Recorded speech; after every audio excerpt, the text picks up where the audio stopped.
Parole de Dieu, parole de vie.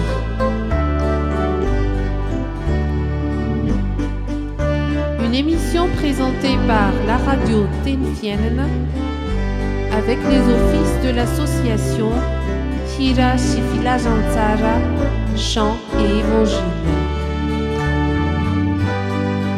Que la paix et la joie soient avec vous, à l'écoute de l'évangile de Jésus-Christ, puissance de Dieu pour le salut de quiconque croit.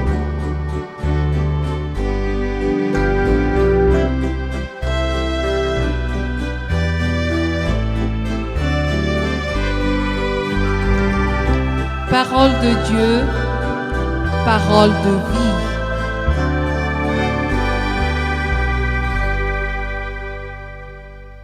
Qui vit d'amour aime servir. Qui vit d'amour aime servir. Cela veut dire que les gens qui vivent d'amour ne vivent pas pour eux-mêmes, mais pour les autres. Ils vivent de l'amour qu'ils portent à leur prochain, de sorte qu'ils servent ces derniers. En d'autres termes, ils font de l'amour du prochain leur raison de vivre.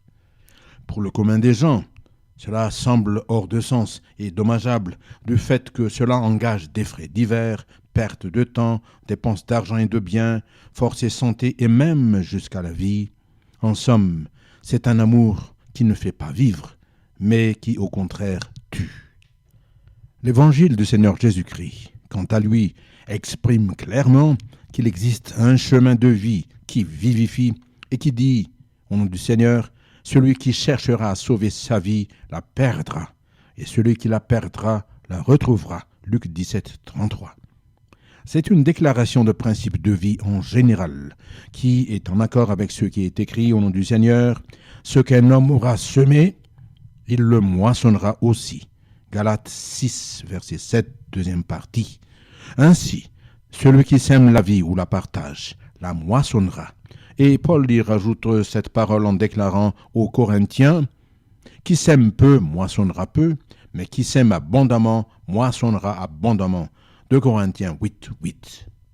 En vérité, il existe un rémunérateur des biens que l'on aura fait à autrui, surtout à cause de l'Évangile.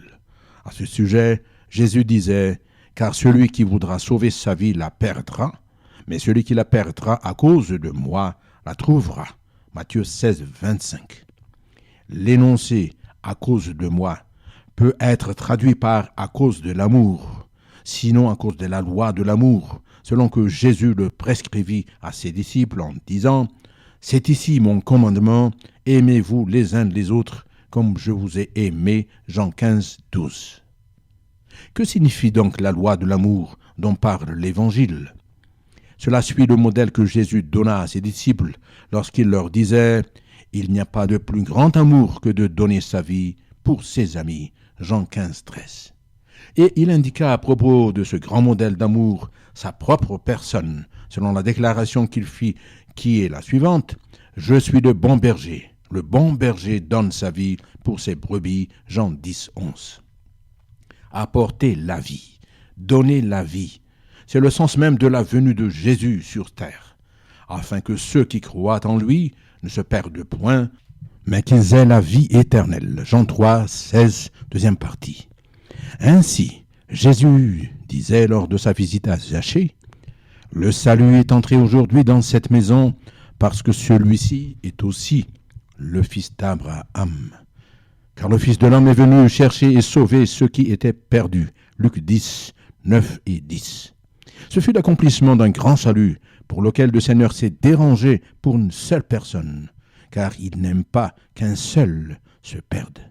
Et ce salut personnel n'a pas pu être empêché par le murmure de la foule qui disait « Il est allé loger chez un homme pécheur », parce que Zachée jouissait d'une triste réputation de percepteur malhonnête, selon Luc 18, 7.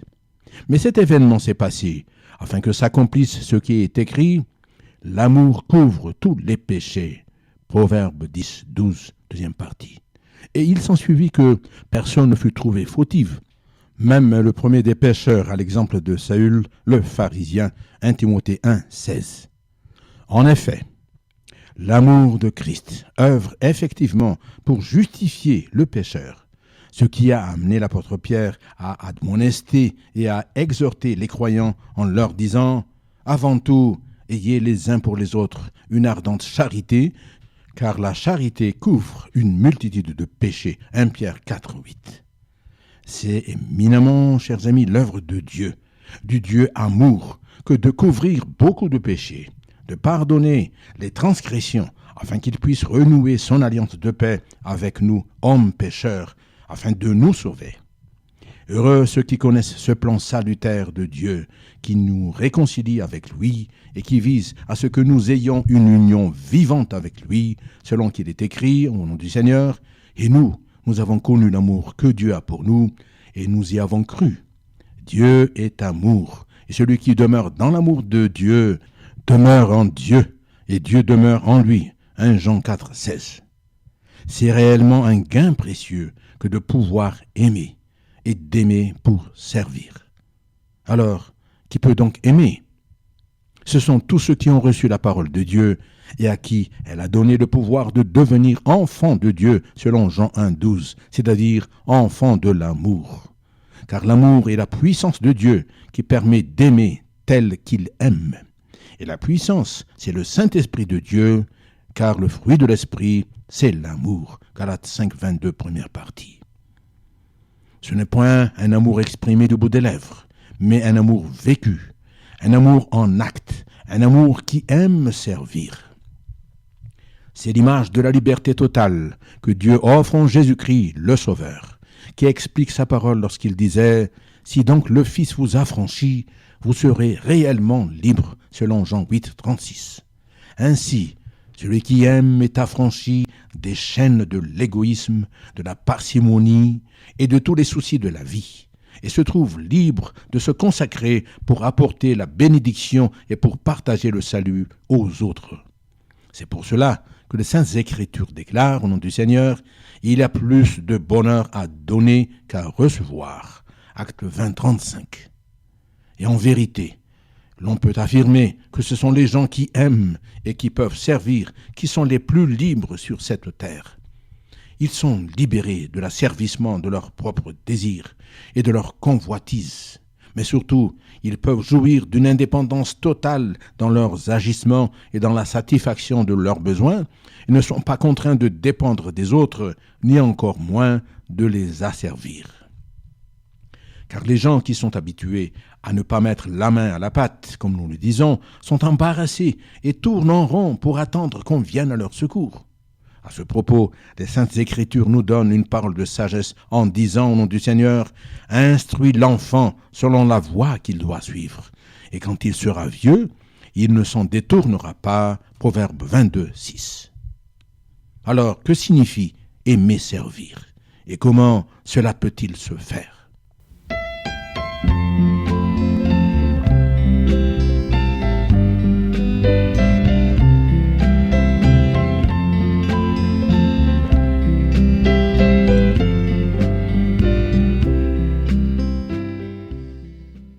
Aimer servir, c'est donner l'importance à la place des autres, selon qu'il est écrit. Ne faites rien par esprit de parti ou par vaine gloire, mais que l'humilité vous fasse regarder les autres comme étant au-dessus de vous-même. Épître de Paul aux Philippiens 2, 3, deuxième partie. Il est vrai que chercher à réjouir les autres, et non seulement soi-même, est une très bonne chose en soi, mais il faut se garder d'oublier que cela requiert de la sagesse. La question qui se pose de manière inéluctable est en effet la suivante. Est-ce le devoir de celui qui aime de chercher à accomplir la volonté et les désirs de ceux que l'on sert? Pour le croyant, c'est chose difficile dans la mesure où l'on ne peut pas séparer l'amour de servir d'avec le fait de faire marcher dans la sagesse, qui est de rechercher à accomplir ou de faire accomplir la volonté de Dieu, laquelle œuvre pour le bien et le progrès des siens. En vérité, l'amour selon Dieu cherche non pas seulement à réjouir, mais aussi et surtout à faire du bien et à faire progresser ceux que l'on veut servir. Paul disait aux Corinthiens au nom du Seigneur, « Tout est permis, mais tout n'est pas utile. Tout est permis, mais tout n'édifie pas. » 1 Corinthiens 10, 23. Aussi, si quelqu'un projette de servir et de réjouir autrui, Les saintes écritures rappellent, au nom du Seigneur, que chacun de nous complaise au prochain pour ce qui est bien en vue de l'édification. Romains 15, 2. Comment cela s'opère-t-il? Concernant particulièrement l'évangélisation dans nos temps actuels, les faits montrent que ce travail est accompagné généralement par les signes que Jésus a prescrits dans Marc 16, 17. À ce sujet, le Seigneur a fait savoir, lors qu'il envoie ses disciples en mission en leur disant « Guérissez les malades, ressuscitez les morts, purifiez les lépreux, chassez les démons. » Matthieu 10, verset 8, première partie. Personne n'empêche cela, évidemment, mais l'on ne doit pas oublier que la priorité des priorités dans l'œuvre de Dieu, c'est de viser à l'accomplissement de ce que Jésus dit en ces termes: « Cherchez premièrement le royaume et la justice de Dieu, et toutes ces choses vous seront données par-dessus. » Matthieu 6, 33. Si nous traduisons ce verset, la chose la plus importante, c'est le salut des âmes, c'est leur réconciliation avec Dieu, afin qu'elles puissent entrer dans le royaume éternel des cieux. Alors, c'est plutôt de la dérive et une grosse perte que de rechercher Jésus pour des raisons purement charnelles. Lorsqu'il a dit « Et que servirait-il à l'homme de gagner tout le monde s'il perdait son âme ?» ou que « donnerait un homme en échange de son âme ?» Matthieu 16, 26. Ainsi, il est clair, chers amis, selon la déclaration faite par l'apôtre Jean à ses enfants spirituels, que tout ce qui est dans le monde, la convoitise de la chair, la convoitise des yeux et l'orgueil de la vie, ne vient point du Père, mais vient du monde. Et le monde passe et sa convoitise aussi, mais celui qui fait la volonté de Dieu demeure éternellement. 1 Jean 2, 16 et 17. En conséquence, l'apôtre Paul avertit les Corinthiens qui ont reçu beaucoup de bénédictions de la part du Seigneur, mais qui malheureusement furent distraits par les choses de la terre en leur disant « Si c'est dans cette vie seulement que nous espérons en Christ, nous sommes les plus malheureux de tous les hommes. » 1 Corinthiens 15, 19. Avoir de l'amour pour faire progresser les autres dans la quête de l'héritage de la vie éternelle, voilà, chers amis, l'image de l'amour le plus élevé et le plus rassurant auquel Dieu donne son agrément. Cela se fait par le moyen de la prédication de l'Évangile, qui est la puissance de Dieu pour le salut de quiconque croit, selon Romains 1, 16. Et les prophètes ne parlaient pas en vain lorsqu'ils déclaraient qu'ils sont beaux sur les montagnes, les pieds de celui qui apporte de bonnes nouvelles, qui publie la paix, de celui qui apporte de bonnes nouvelles, qui publie le salut, de celui qui dit à Sion, ton Dieu règne. Ésaïe 52, 7. Et c'est à la proclamation de cet évangile plein, qui embrasse tous les plans de la vie des hommes et qui se base sur les fondements du royaume des cieux, que Jésus affecta ses disciples, selon la réplique qu'il adressa aux disciples de Jean en leur disant « Allez rapporter à Jean ce que vous avez vu et entendu. Les aveugles voient, les boiteux marchent, les lépreux sont purifiés, les sourds entendent, les morts ressuscitent. La bonne nouvelle est annoncée aux pauvres. » Luc 7, 22. Pour résumer, nous dirons que la parole des Saintes Écritures, qui est la suivante, s'est accomplie, à savoir, au nom du Seigneur, « Celui qui sème pour sa chair moissonnera de la chair la corruption, mais celui qui sème pour l'esprit moissonnera de l'esprit la vie éternelle. » Galates 6, 8. Il est évident, chers amis, que l'amour pour servir ne procède pas d'un simple élan de cœur en tant qu'homme, mais c'est en réalité l'œuvre du Saint-Esprit de Dieu qui conduit les hommes, selon le mot de Paul disant « Car l'amour de Christ nous presse » 2 Corinthiens 5, 14. C'est l'esprit d'amour de Jésus-Christ qui œuvre pour prêcher l'amour de Dieu sans faille, afin que les hommes puissent recevoir la vie éternelle, qui est la vie de Dieu, révélée par Jésus en ces termes. Or, la vie éternelle, c'est qu'ils te connaissent, toi, le seul vrai Dieu, et celui que tu as envoyé, Jésus-Christ. Jean 17, 5. Ceux qui ont connu Dieu en Jésus-Christ, qui est l'amour de Dieu, porteur du salut pour tous les hommes pécheurs, ne peuvent se taire, mais élèvent leur voix pour proclamer au nom du Seigneur « Seigneur, entre tes mains, je me confie. Purifie ton mon cœur de mes soucis. Ô, fais-en ta demeure, remplie de ta lumière. Seigneur, entre tes mains je me confie. Non, je ne peux pas cacher tout ce trésor que tu m'as donné. Je veux toujours le chanter, le partager tout entier. À la gloire de Dieu notre Père, au nom de Jésus-Christ, notre Seigneur et Sauveur. Amen.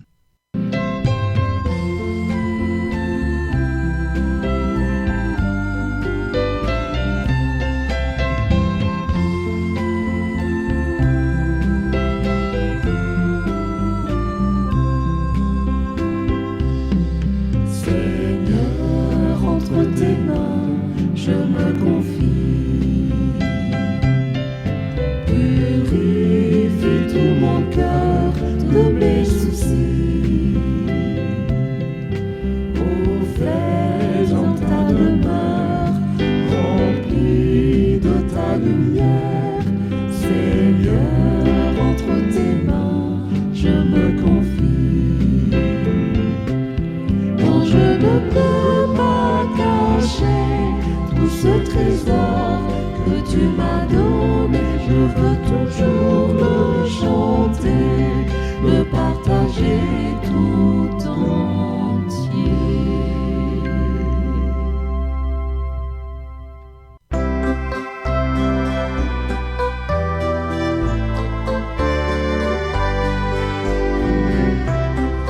Parole de Dieu, parole de vie.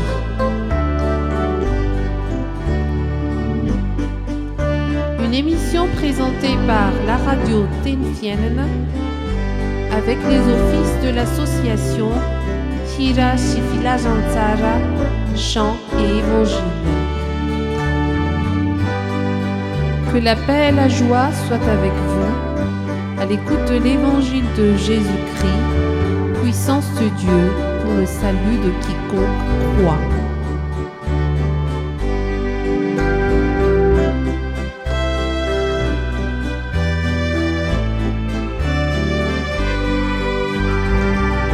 Parole de Dieu, parole de vie.